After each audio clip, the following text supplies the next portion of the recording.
नमस्कार, hello and welcome to all. आप सभी का स्वागत है genius academic and competitive classes में। तो कैसे हो आप लोग? आई होप अच्छे होंगे। जैसा कि हमारी पिछली स्टार्ट चल रही थी बायोलॉजी की, जिसमें हम बायोलॉजी के थर्ड चैप्टर मानव जनन के बारे में चर्चा कर रहे थे, जिसमें हमने नर जनन तंत्र के बारे में चर्चा कर ली है और जितने भी उससे क्वेश्चन बनने थे वो उस सभी के बारे में हम चर्चा कर चुके हैं। यदि आपने वो वीडियो नहीं देखी है तो आई बटन पर क्लिक करके सबसे पहले उस वीडियो को देख लें, जिससे आपको टॉपिक अच्छे तरीके से समझ में आ जाए। और आज की जो वीडियो हमारी होने वाली है, उस वीडियो में आज की वीडियो में हम चर्चा करेंगे मादा जनन तंत्र या फिर फीमेल रिप्रोडक्टिव सिस्टम के बारे में चर्चा करेंगे। तो आइए आज का सेशन स्टार्ट करते हैं। फीमेल रिप्रोडक्टिव सिस्टम, मादा जनन तंत्र, यानी आज की जो वीडियो में हम चर्चा करेंगे तो मादा जनन अंग या मादा जनन तंत्र क्या क्या होते हैं उसके बारे में चर्चा करेंगे। जैसा कि मान के चलो एक स्ट्रक्चर बनाता हूं मैं।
ये आपकी होती है फैलोपियन ट्यूब,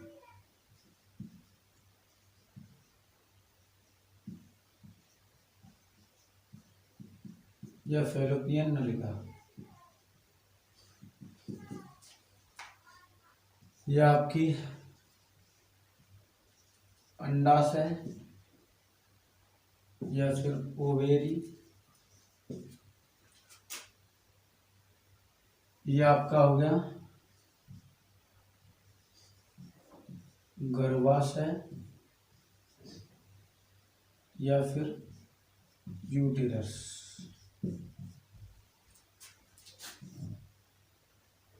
ये आपकी हो गई योनि या फिर वेजाइना, इसको बोलते हैं ग्रीवा या फिर सर्विक्स।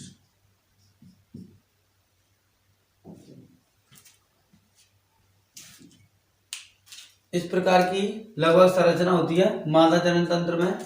तो आपको ये दिख रहा होगा, इस नलिका को हम बोलते हैं फैलोपियन ट्यूब। ये नलिका होती है फैलोपियन ट्यूब या फिर फैलोपियन नलिका। इसमें क्या होता है, यहाँ से जो अंडाणु, ये ओवेरी है, जहां से जो अंडाणु निकलते हैं इस फैलोपियन ट्यूब पर पहुंचते हैं, और पुरुष से जब शुक्राणु आते हैं या फिर स्पर्म आते हैं, स्पर्म, वो यहाँ से जाके इस फैलोपियन ट्यूब में पहुंचते हैं, और यहाँ से आपके अंडाणु आते हैं, यहाँ से आपका मान के चलो लाइक ये शुक्राणु है। तो इस फैलोपियन ट्यूब में क्या होता है, शुक्राणुओं का निषेचन होता है, इसलिए इसको क्या कहते हैं हम, फैलोपियन ट्यूब को या फैलोपियन नलिका को जनन नलिका के नाम से भी जानते हैं, या फिर निषेचन नलिका के नाम से भी जानते हैं, क्योंकि शुक्राणु और अंडाणुओं का जो समयकन होता है, संलयन होता है, उसको हम क्या कहते हैं, निषेचन कहते हैं। तो आइए सबसे पहले मादा जनन तंत्र के जो पार्ट होते हैं उसके बारे में देखते हैं। तो सबसे पहले मादा जनन तंत्र में जो तुम्हारे पार्ट बनते हैं, तो सबसे पहले होता है आपका मादा जनन तंत्र, मादा जनन तंत्र। तो मादा जनन तंत्र जो होता है वो निम्नलिखित भागों में बटा हुआ होता है। जैसे नंबर 1 आपका होता है प्राथमिक जनन अंग, प्राथमिक जनन अंग। दूसरा होता है सहायक जनन अंग,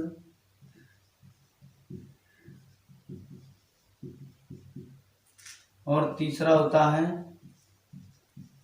सहायक जनन ग्रंथियां।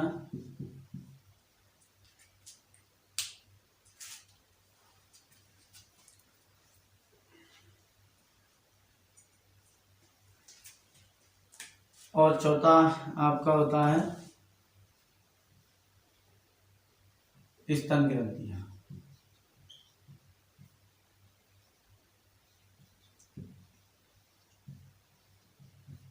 स्तन ग्रंथियां।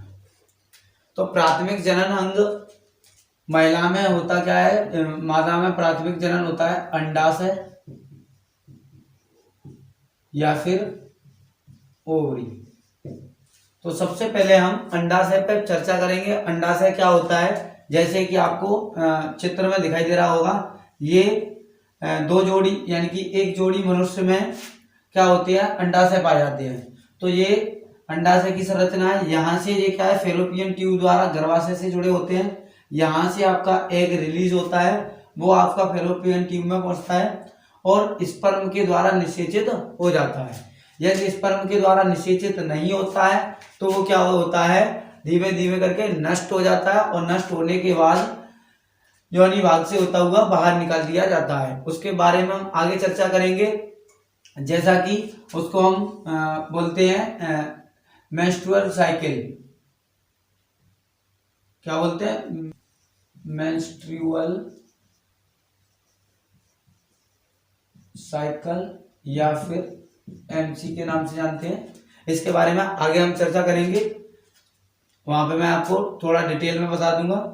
तो ये क्या है आपका अंडाशय, ये फैलोपियन नलिका है जहां पर क्या होता है, और ये वाला जो एरिया है वो क्या कहलाता है, गर्भाशय यानी कि यूटेरस, और ये दोनों क्या है, ये फैलोपियन नलिका, ये आपका अंडाशय है। जो अंडाशय की यहाँ पे अधर भित्ति से जुड़ा हुआ होता है, वृक्क की जो अधर भित्ति होती है उससे जुड़े हुए होते हैं अंडाशय। आइए अब अंडाशय के बारे में हम चर्चा करते हैं। तो सबसे पहला पॉइंट है हमारा अंडाशय या फिर ओवरी। अंडाशय या फिर ओवरी। तो मनुष्य में क्या होता है, मनुष्य में एक जोड़ी अंडाशय पाए जाते हैं।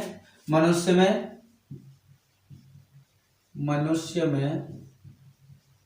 एक जोड़ी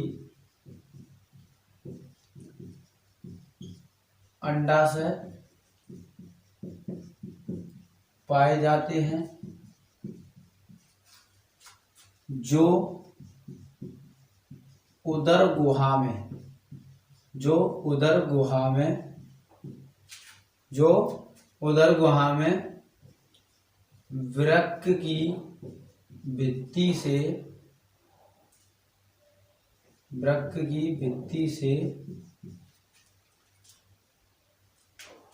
जुड़े होते हैं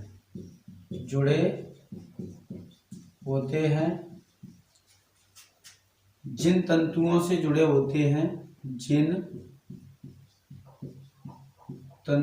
से जुड़े होते हैं उन्हें मेजोवेरियन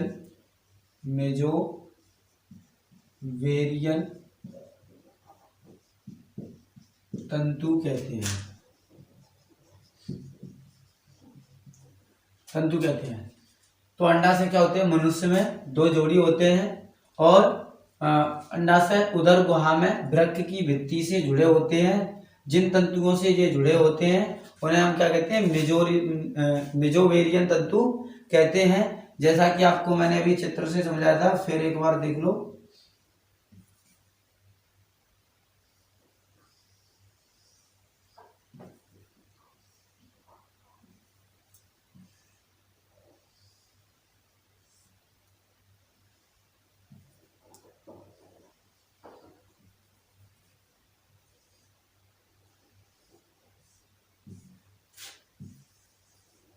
इस प्रकार जुड़े हुए होते हैं। तो जिन तंतुओं से ये जुड़े होते हैं उन तंतुओं को हम क्या कहते हैं? उन तंतुओं को कहते हैं हम मेजोवेरियन तंतु। जिन तंतुओं के द्वारा ये जुड़े होते हैं उन्हें कहते हैं मेजोवेरियन तंतु। ये आपकी क्या होती है? अभी बताया था मैंने,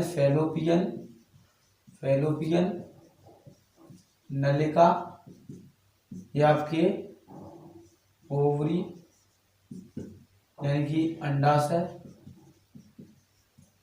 और ये आपका यूटेरस यानी कि गर्भाशय, और ये आपकी फैलोपियन ट्यूब है, और ये आपका होता है वजाइना या फिर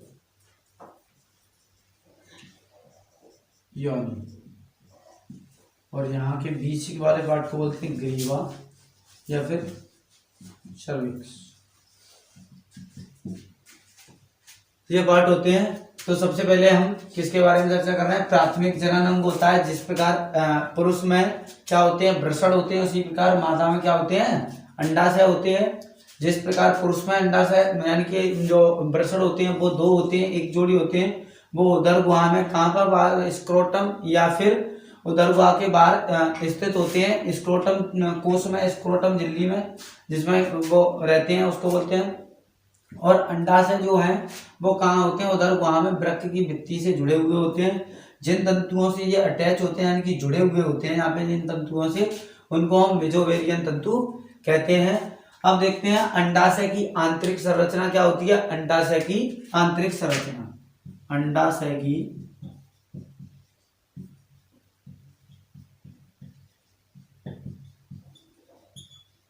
आंतरिक संरचना। तो अंडाशय की आंतरिक संरचना क्या होती है? तो अंडाशय की आंतरिक संरचना क्या होती है? अंडाशय में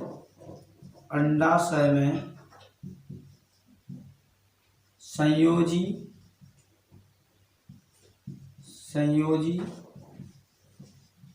ऊतकों का बना एक घना क्षेत्र होता है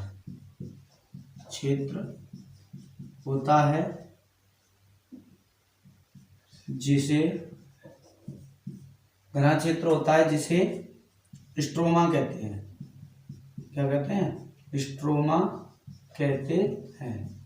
अंडाशय जो है, अंडाशय की अगर अंदर आंतरिक काट संरचना देखें जैसा कि आपको चित्र में दिखाई दे रहा होगा, तो उसमें क्या होता है? ये जो अंडाशय है, अंडाशय में संयोजी ऊतकों का एक घना क्षेत्र होता है जिसको हम कहते हैं स्ट्रोमा। और स्ट्रोमा जो है आपका 2 पार्ट में बटा हुआ होता है। स्ट्रोमा 2 भागों से मिलकर बना होता है। एक तो होता है आपका कॉर्टेक्स और दूसरा होता है मेड्यूला। मेड्यूला यानी दो भागों में बटा होता है। ये कॉर्टेक्स जो भाग होता है वो बाह्य भाग होता है इसका, अंडाशय के बाह्य भाग को क्या कहते हैं हम, कॉर्टेक्स कहते हैं। और मेड्यूला होता है केंद्रीय भाग, केंद्रीय भाग, ये केंद्रीय भाग होता है इस अंडाशय का। तो अंडाशय में क्या होता है, अंडाशय में संयोजी ऊतकों का यानी अंडाशय संयोजी ऊतक का अंडाशय में संयोजी ऊतकों का बना एक घना क्षेत्र होता है जिसे स्ट्रोमा कहते हैं। स्ट्रोमा दो भागों से मिलकर बना होता है, कॉर्टेक्स और केंद्रीय भाग यानी कि मेड्यूला। प्रत्येक अंडाशय के यानी जो अंडाशय है, प्रत्येक अंडाशय के चारों ओर 3 स्तर पाए जाते हैं। प्रत्येक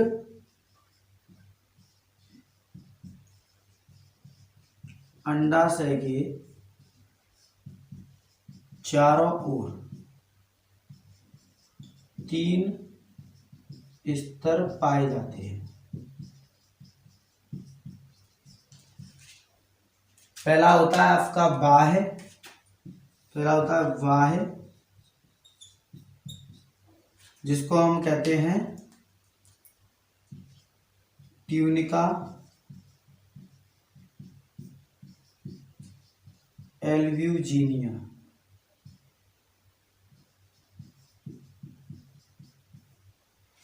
दूसरा होता है आपका मध्य,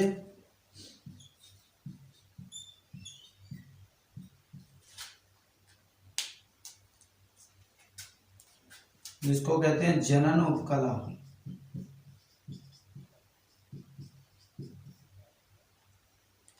और तीसरा आपका होता है आंतरिक, जिसको कहते हैं tunica propria. Tunica propria, tunica propria कहते हैं। तो अंडाशय की संरचना क्या है, अंडाशय की संरचना जो होती है, अंडाशय में संयोजी ऊतकों का बना एक घना क्षेत्र होता है जिसको क्या कहते हैं, स्ट्रोमा कहते हैं। स्ट्रोमा दो भागों में बटा होता है, कॉर्टेक्स बाह्य भाग होता है और मेड्यूला केंद्रीय भाग। प्रत्येक अंडाशय के चारों ओर 3 स्तर पाए जाते हैं। बाह्य भाग को हम क्या कहते हैं, जो अंडाशय की सबसे बाहरी परत होती है उसको कहते हैं हम ट्यूनिका एल्ब्यूजिनिया, और जो मध्य वाली परत होती है उसको हम बोलते हैं जनन उपकला, और सबसे आंतरिक परत होती है उसको बोलते हैं ट्यूनिका प्रोपेरिया। आइए आगे देखते हैं। तो जनन उपकला जो होती है, जनन उपकला से क्या होता है, पुट्टिकाओं का निर्माण होता है। जनन उपकला, उपकलाओं से, जनन उपकलाओं से प्रारंभिक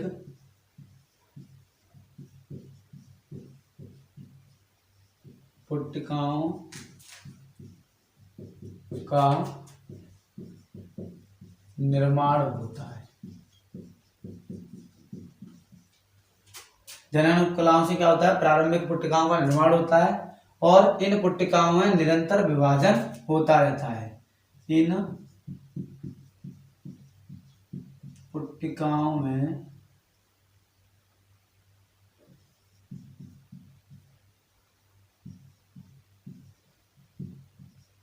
निरंतर विभाजन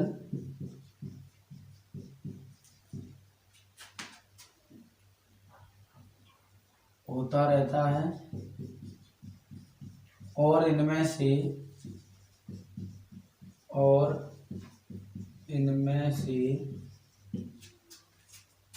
एक उपकला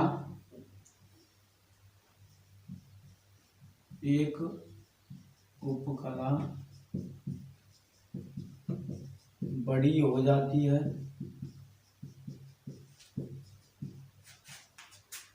जिसे ओवोनिया कहते हैं। इसे क्या कहते हैं, ओवोनिया कहते हैं। जनन उपकलाओं से प्रारंभिक पुट्टिकाओं का निर्माण होता है। इन पुट्टिकाओं में निरंतर विभाजन की प्रक्रिया होती रहती है। इनमें से एक पुट्टिका क्या होती है, यहाँ एक उपकला जो होती है, सॉरी उपकला यानी पुट्टिका यहाँ पे लेंगे, पुट्टिका क्या होती है, बड़ी हो जाती है जिसे हम क्या कहते हैं, ओवोनिया कहते हैं। जिसे ओवनिया कहते हैं। और बाकी की जो पुट्टिकाएं होती हैं वो इसके चारों ओर फैल जाती हैं और शेष पुट्टिका इसके चारों ओर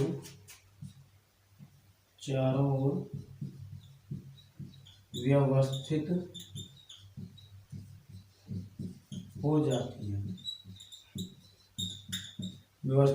हो जाती है। शेष पुट्टिकाएं इसके चारों ओर उपस्थित हो जाती हैं।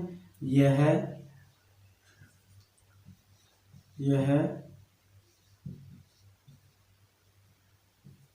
एस्ट्रोजन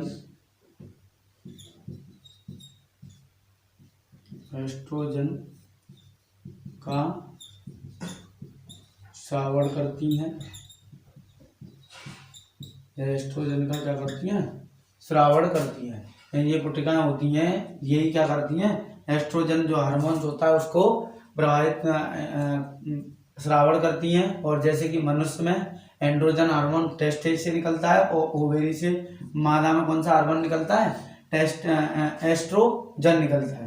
तो ये पुट्टिकाएं क्या होती हैं? ये एस्ट्रोजन का स्राव करती हैं, जो पीयूष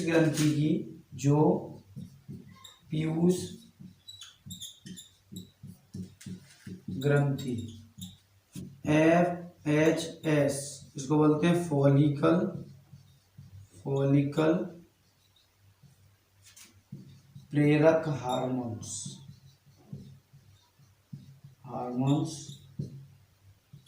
के द्वारा नियंत्रित होता है। और एस्ट्रोजन क्या होते हैं? और एस्ट्रोजन जो होते हैं द्वितीयक लैंगिक लक्षणों का विकास करती हैं। एस्ट्रोजन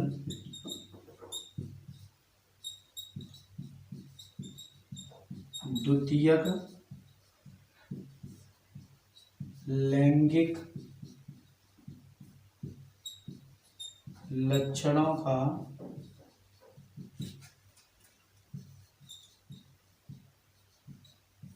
विकास करते हैं। एस्ट्रोजन क्या होते हैं? द्वितीयक लैंगिक लक्षणों का विकास करते हैं। तो ये तो थी अंडाशय की आंतरिक संरचना।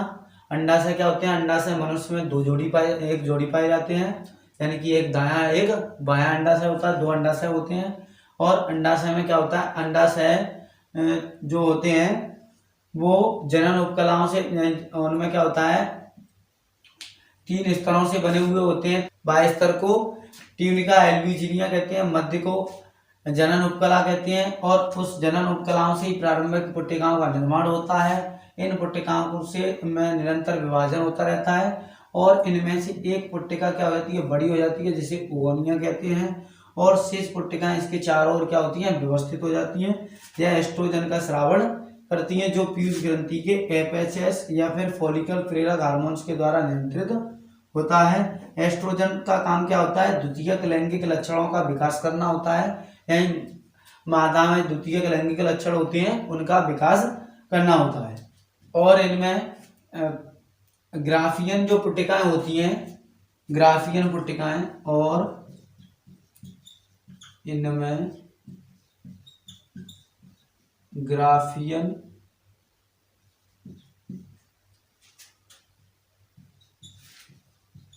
पुट्टिकाओं में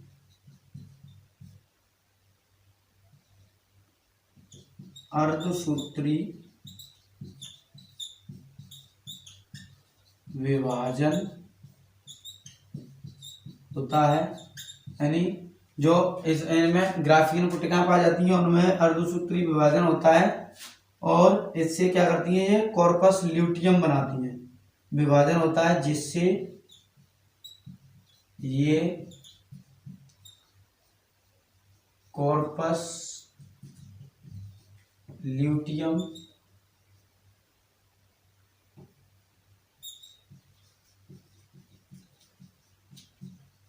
का निर्माण करती है। कॉर्पस ल्यूटियम का निर्माण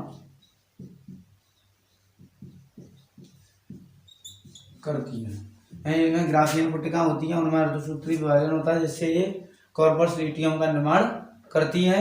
और जो कॉर्पस ल्यूटियम होती है वो क्या करती है, कॉर्पस ल्यूटियम से ही प्रोजेस्टेरॉन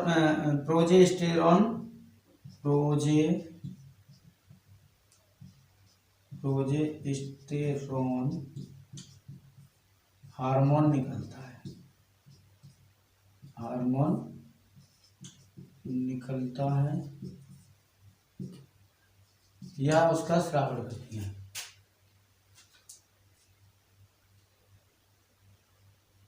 तो गोनियां जो होती हैं, शीर्ष पुट्टिकाएं इसके चारों ओर व्यवस्थित होते जाती हैं जो एस्ट्रोजन का स्रावन करती हैं। और ग्राफियन पुट्टिका होती हैं, उनमें अर्धसूत्री विभाजन होने पर कॉर्पस ल्यूटियम बनता है जो आपका प्रोजेस्टेरॉन हार्मोन का स्रावन करता है या जिससे प्रोजेस्टेरॉन हार्मोन निकलता है। आइए अब देखते हैं सहायक जनन अंग। तो अब देखते हैं सहायक जनन अंग मादा में कौन कौन से होते हैं। सहायक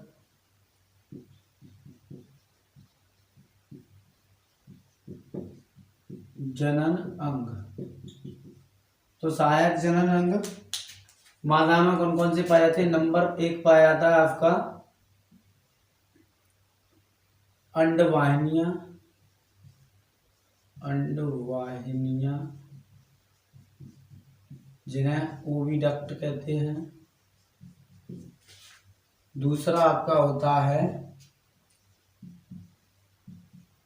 गर्भाशय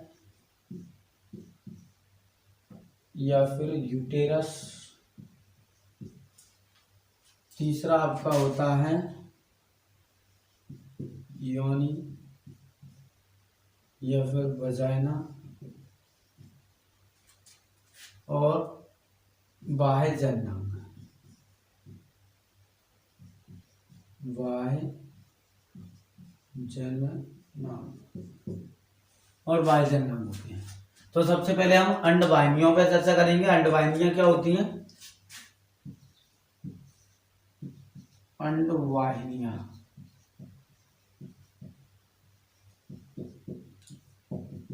तो ये भी क्या होती है, मनुष्य में एक जोड़ी पाई जाती है। मनुष्य में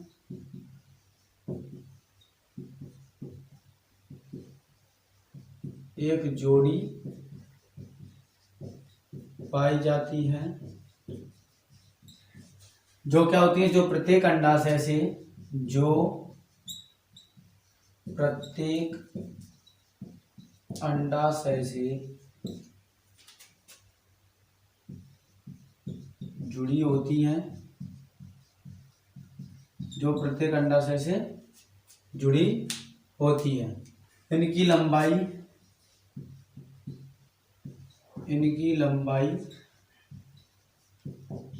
10 से 12 सेमी होती है। और इनका निर्माण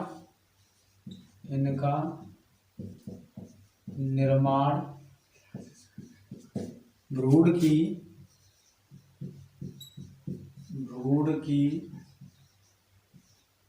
मुलेरियन नलिका से होता है, नलिका से होता है, भ्रूण की मुलेरियन नलिका से होता है। तो अंडवाहिनियां मनुष्य में एक जोड़ी पाई जाती है जो प्रत्येक अंडाशय से जुड़ी होती है। इनकी लंबाई 10 से 12 सेमी होती है। इनका निर्माण भ्रूण की मुलेरियन जो नलिका होती है उससे होता है। यह 3 भागों की बनी होती है, यानी कि जो अंडवाहिनियां होती हैं वो 3 भागों से मिलकर बनी होती हैं। यह 3 भागों की बनी होती है, यह 3 भागों की बनी होती है। नंबर 1 कीपक अंडकीप, नंबर 1 कीपक अंडकीप। ये कीप के समान संरचना होती है, ये कीप के समान संरचना होती है।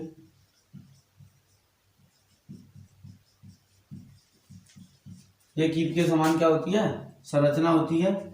ये कीप के समान संरचना होती है और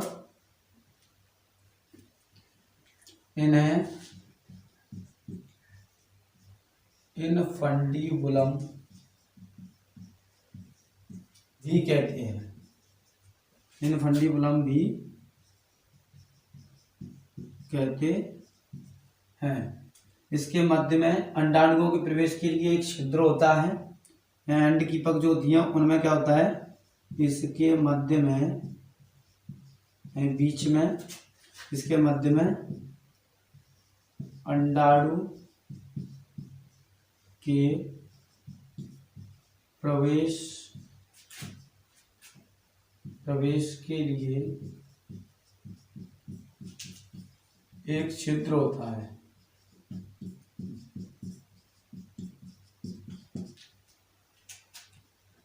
इसके मध्य में अंडाणु के प्रवेश के लिए एक छिद्र होता है जिसे ओस्टियम कहते हैं। ओस्टियम कहते हैं। अगला भाग है इसका, अगला जो तुम्हारा अंड वाहिनियां होती हैं उनका अगला भाग है तुम्बिकाय।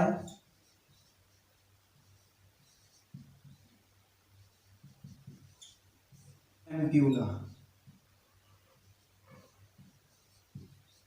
तुम्बिकाय एम्प्यूला। यह भाग मुड़ा हुआ होता है, यह भाग मुड़ा हुआ होता है। यह भाग क्या होता है, मुड़ा हुआ होता है। तुम्बिका एम्प्यूला, यह भाग मुड़ा हुआ होता है। मनुष्य में निषेचन की क्रिया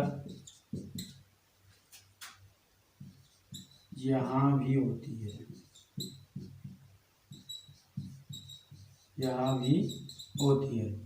मनुष्य में जो निषेचन की प्रक्रिया होती है वो कहाँ होती है, एम्प्यूला में भी होती है। नंबर तीसरा है आपका फैलोपियन नलिका। फैलोपियन नलिका देखते हैं।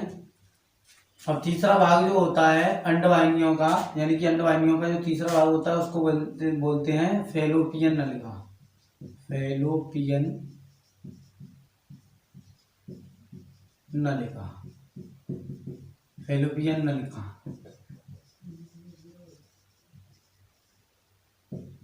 Fallopian tube. फैलोपियन नलिका क्या होती है, यह एक सीधी नलिका होती है। यह एक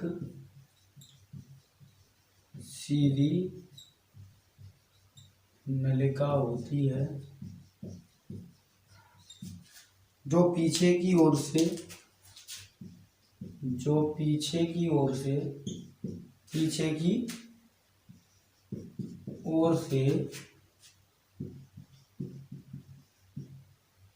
गर्भाशय से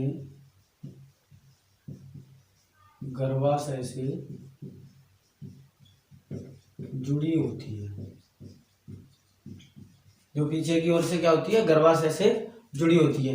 यानी कि इस प्रकार की हमने संरचना बनाई थी लगभग अभी।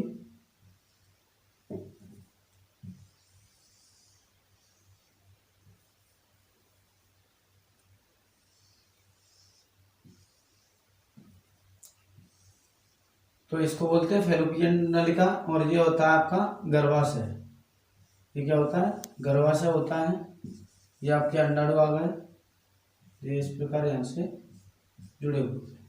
तो ये पीछे की ओर से क्या होती है, यहाँ यूटेरस जो होता है गर्भाशय उससे जुड़ी हुई होती है। ये है आपकी फैलोपियन ट्यूब। Fallopian tube. तो ये क्या होती हैं, गर्भाशय से जुड़ी होती हैं। ये सीधी नलिका होती हैं, ये नलिकाकार इनकी आकृति होती है जो गर्भाशय से जुड़ी होती हैं। और गर्भाशय से इनका जो भाग जुड़ा रहता है उसको, यानी कि गर्भाशय को यूटेरस कहते हैं। तो जिस भाग से ये जुड़ी होती हैं, जिस भाग, यानी कि जो भाग इनका जुड़ा हुआ होता है गर्भाशय के जिस भाग से, उसको यूटेराइन कहते हैं। गर्भाशय के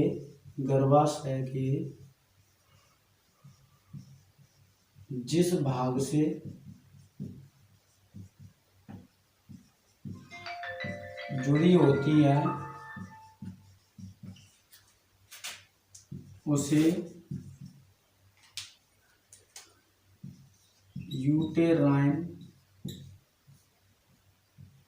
उसे यूटेराइन कहते हैं। उसे क्या कहते हैं, उसे यूटेराइन कहते हैं।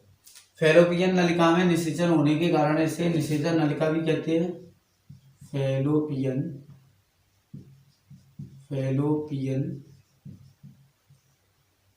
नलिका में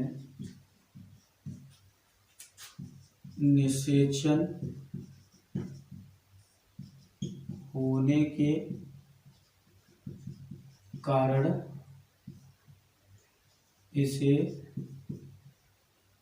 होने के कारण इसे निषेचन नलिका भी कहते हैं। निषेचन नलिका भी कहते हैं। फैलोपियन नलिका में निषेचन होने के कारण इसे निषेचन नलिका भी कहते हैं। यानी कि जो शुक्राणु होते हैं, आपका जो शुक्राणु होते हैं वो यहाँ से सीधे सीधे कहाँ पहुँचते हैं, जो शुक्राणु होते हैं वो यहाँ से कहाँ पहुँचते हैं, योनि से होते हुए आपके फैलोपियन ट्यूब में पहुँचते हैं और यहाँ से अंडाणु रीच होकर यहाँ पर आ जाते हैं। यहाँ पे ये क्या करते हैं, यहाँ पे ये शुक्राणुओं का वेट करते हैं। शुक्राणु जैसे यहाँ पे आ जाएंगे तो क्या होता है, इनमें निषेचन प्रक्रिया होती है। अंडाणु और शुक्राणु के मिलने की क्रिया को हम क्या कहते हैं, निषेचन कहते हैं। जैसे ये क्या होता है, मेल गैमेट्स, इसको बोलते हैं मेल गैमेट्स, यानी कि नर युग्मक, और अंडाणु जो होता है वो होता है फीमेल गैमेट, यानी कि मादा युग्मक।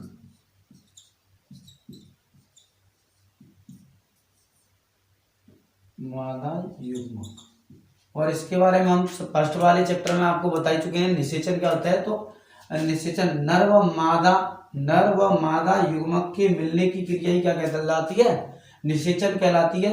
यानी कि और ये निषेचन के पश्चात ये बनता है, इसको बोलते हैं हम जाइगोट। क्या बोलते हैं इसको, हम जाइगोट कहते हैं। जाइगोट यानी कि युग्म नज, क्या कहते हैं, युग्म नज, यानी कि ये युग्मक नर युग्मक, ये मादा युग्मक, और दोनों मिलकर क्या बनाते हैं, युग्म नज। यानी कि एक युग्म दूसरा युग्मक मिलकर एक युग्मक, यानी कि नर युग्मक का युग्मनज का निर्माण करते हैं। और ये युग्मनज क्या होता है, ये युग्मनज जो होता है उसका विकास कहाँ होता है, ये यहाँ से प्रतिस्थापित कर दिया जाता है यूटेरस के लिए। ये यूटेरस यानी कि ये फिर बड़ा होकर, यानी कि इसकी जो वृद्धि हो जाती है उसको हम कहते हैं एम्बायरो। क्या बोलते हैं, एम्बायरो।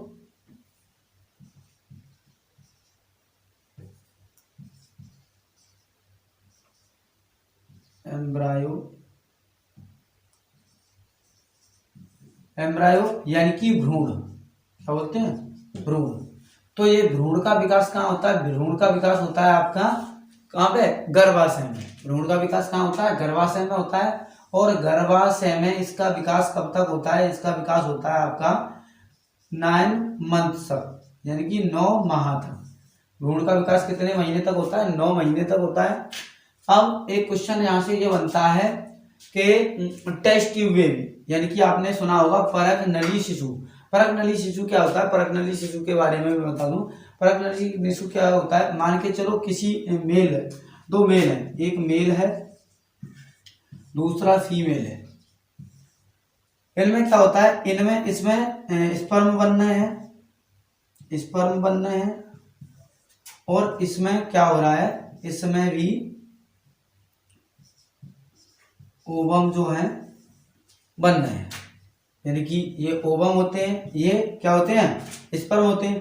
तो इन दोनों में, महिला पुरुष दोनों में बन रहे हैं। लेकिन क्या होता है, किसी कारणवश उनका निषेचन नहीं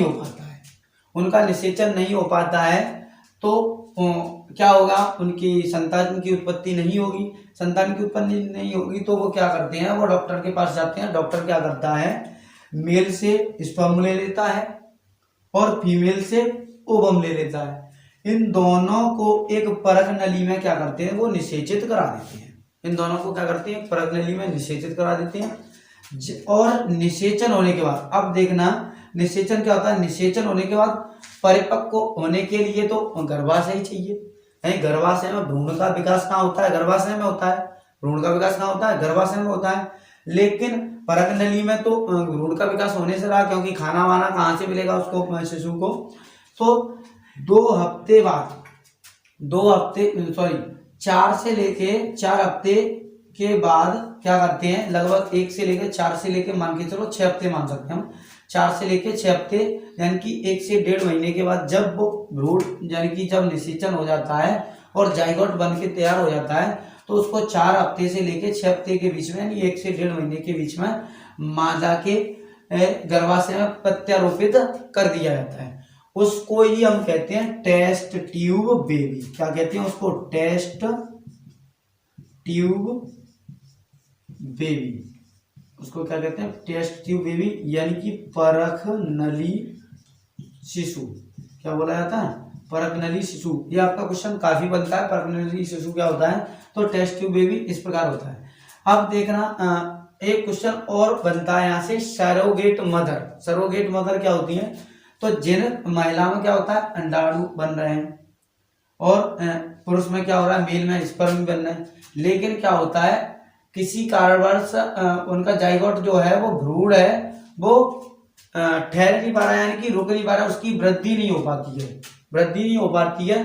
तो वो क्या करती हैं, अपना स्पर्म दे दिया, डॉक्टर के पास जाती है, डॉक्टर मेल से स्पर्म ले लेगा और फीमेल से क्या ले लेगा, ओवम ले लेगा। फीमेल से ओवम लेने के बाद क्या करता है वो, परक नली में क्या कर देगा, परक नली में फिर क्या कराएगा, उनका युग्मनज बनाएगा, यानी कि निषेचन कराएगा, उसमें निषेचन कराएगा। अब निषेचन के लिए क्या होगा, ये महिला के गर्भाशय में किसी कमी के कारण गर्भ जो है वो धारण नहीं हो पाता है, तो यह क्या करेंगे, ये एक महिला की अन्य महिला की दूसरी फीमेल की क्या करेंगे, तलाश करेंगे और उससे कहेंगे कि हम आपको कुछ रुपए देंगे, आपकी देखभाल करेंगे, खाना पीना आपको देंगे, आपको हमारा जो बेबी है उसको अपने गर्भाशय में पालना है। यानी कि आपको वो, यानी कि दूसरी महिला, यानी कि एक जो महिला है उसके में जो गर्भधारण नहीं हो पा रहा है, वो क्या करेंगे, वो डॉक्टर की सहायता से जो महिला विशेषज्ञ होती हैं वो किसी दूसरी महिला के गर्भ में उस जाइगोट को, उस भ्रूण को क्या कर देगी, प्रत्यारोपित कर देगी। और वो महिला क्या करेगी, वो महिला उसको 9 महीने तक, यानी कि जब तक उसका जन्म नहीं होगा तब तक उसकी देखभाल करेगी। और जन्म के बाद क्या होगा, जिन्होंने उसके लिए उसको अरेंजमेंट किया है वो अपना बच्चा ले लेंगे और उसके बदले में उसको कुछ रुपए दे दिए जाते हैं। लेकिन इसके लिए क्या होता है, इसके लिए इस चीज में क्या होता है, इस चीज में जो है हमारे भारत में सबसे ज्यादा सरोगेट मदर पाई जाती हैं और सबसे ज्यादा सरोगेट मदर जो होती हैं, सरोगेट मदर जो होती हैं, सरोगेट मदर, तो सरोगेट मदर होती हैं सबसे ज्यादा उड़ीसा में पाई जाती हैं। सबसे ज्यादा कहाँ पाई जाती हैं, उड़ीसा में, और विश्व में सबसे ज्यादा भारत में, सबसे ज्यादा भारत में पाई जाती है। तो सरोगेट मदर के बारे में आपको समझ में आ गया होगा और टेस्ट ट्यूब बेबी के बारे में भी समझ में आ गया होगा। टेस्ट ट्यूब बेबी, और भारत का सबसे पहला टेस्ट ट्यूब बेबी थी हर्षा नाम की लड़की, जिसका टेस्ट ट्यूब हुआ था, यानी कि वो टेस्ट ट्यूब से उत्पन्न हुई थी, उसका नाम था हर्षा। भारत में सबसे पहले टेस्ट ट्यूब बेबी का नाम क्या है, हर्षा, और इसकी भी जो पुत्री हुई है वो भी टेस्ट ट्यूब से ही हुई है। चलो आइए, हम चर्चा कहाँ कर रहे थे, चर्चा वापस आ जाइए, इसके बारे में आगे फिर चर्चा कर लेंगे। तो जो फैलोपियन ट्यूब क्या होता है, यह एक सीधी नलिका होती है जो पीछे की ओर से गर्भाशय से जुड़ी होती है। गर्भाशय के जिस भाग से जुड़ी होती है उसको हम क्या कहते हैं, यूटेराइन कहते हैं। और फैलोपियन नलिका निषेचन होने के कारण, फैलोपियन नलिका में क्या होता है, नलिका में निषेचन होने के कारण इसे क्या कहते हैं, निषेचन नलिका भी कहते हैं। आइए आगे के टॉपिक देखते हैं। आइए अब सहायक जननन के अगले भाग के बारे में, अंडा से देख लिया, आप देखते हैं हम गर्भाशय। अब हमारा जो टॉपिक है गर्भाशय यानी कि यूटेरस, यूटेरस। गर्भाशय होता है, क्या होता है गर्भाशय, गर्भाशय मनुष्य में गर्भाशय मनुष्य में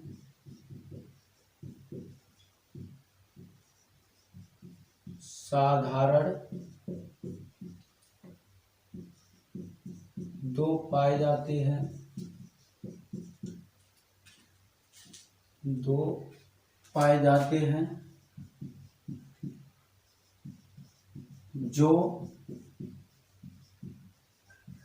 संयुक्त होकर यानी कि जुड़कर, जो संयुक्त होकर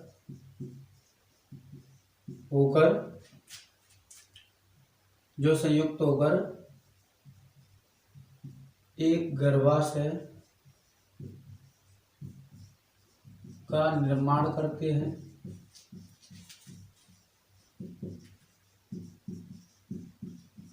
जो संयुक्त होकर एक गर्भाशय का निर्माण करते हैं। गर्भाशय की आंतरिक भित्ति को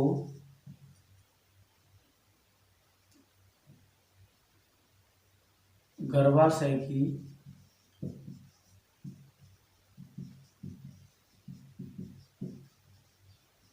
आंतरिक भित्ति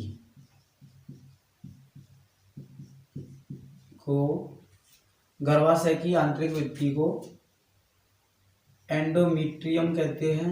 एंडोमेट्रियम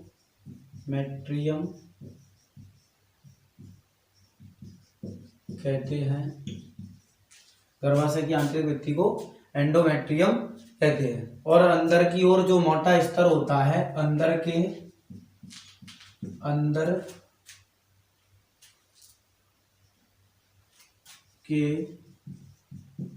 मोटे स्तर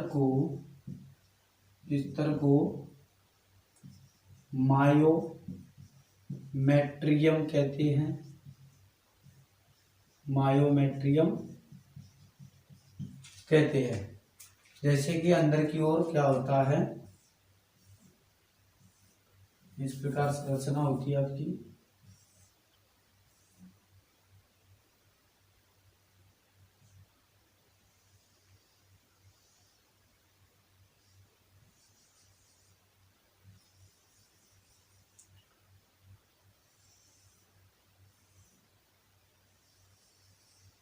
ये वाला जो हिस्सा होता है अंदर की ओर जो मैट्रियम होती है यानी आंतरिक भित्ति को तो इसकी एंडोमेट्रियम कहते हैं। और अंदर की ओर जो मोटी पेशी भित्ति होती है उसको बोलते हैं मायोमेट्रियम कहते हैं। गर्भाशय 3 भागों में मिलकर बना होता है। गर्भाशय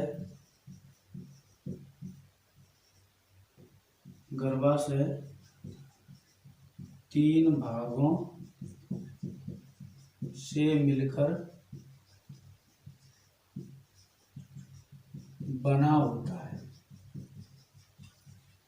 नंबर 1 फंडस,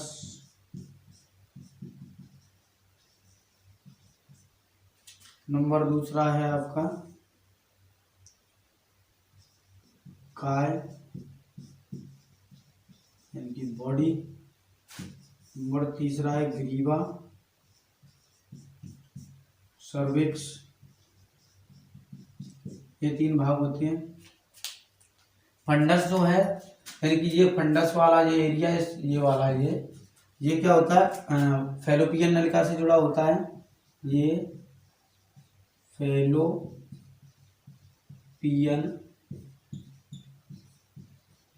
नलिका से जुड़ा होता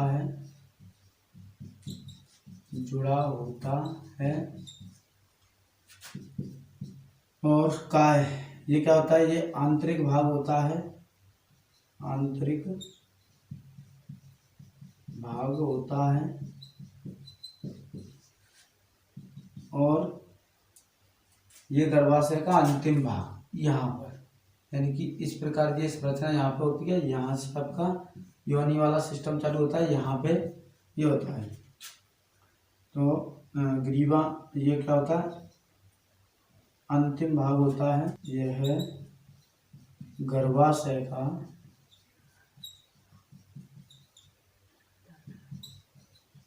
अंतिम भाग होता है।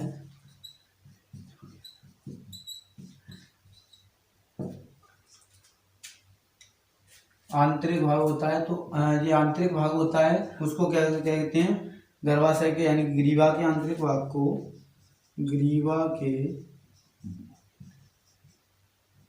आंतरिक भाग को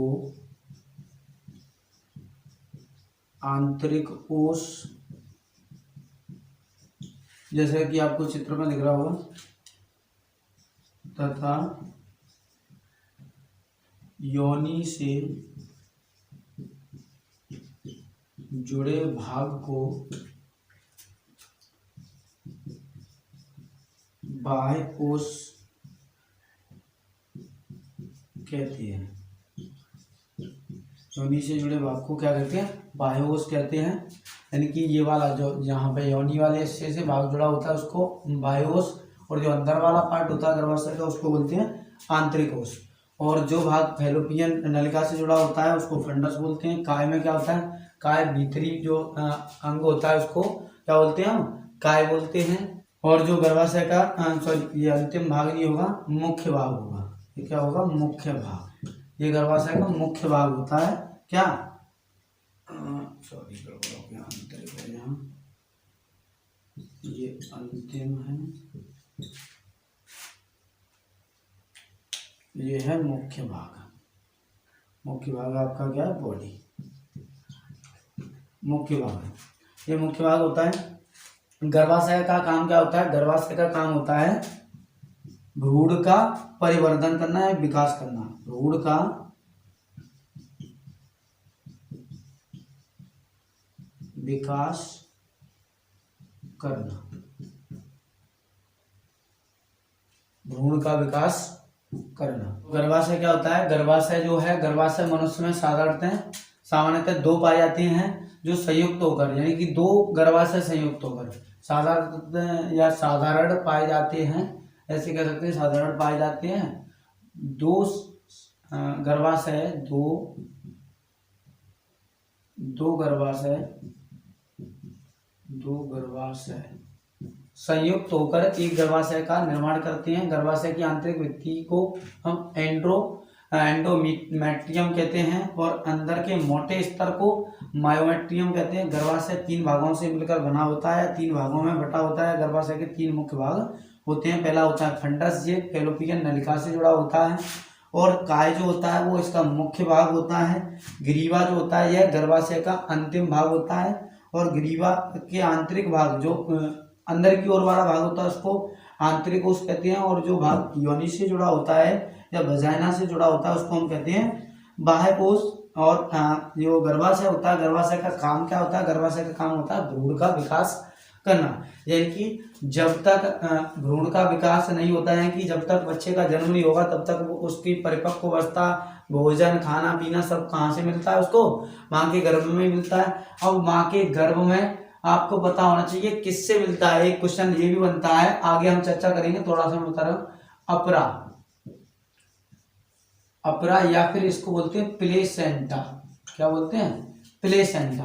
तो भ्रूण में क्या होता है, भ्रूण जो यानी कि नाल बोलते हैं, जैसे माता के गर्भ से जुड़े हुए होते हैं, जो भ्रूण जुड़ा हुआ होता है उसको प्लेसेंटा के द्वारा ही भोजन, पोषण, जो पोषण है पूरा पोषण किसके द्वारा मिलता है, भ्रूण को माता के प्लेसेंटा यानी कि गर्भ अपरा के द्वारा मिलता है। हमारा सेशन जो है, आज का सेशन यहीं पर समाप्त करते हैं।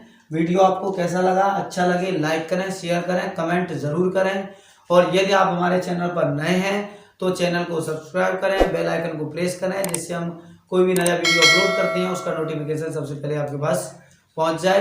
Thanks for watching.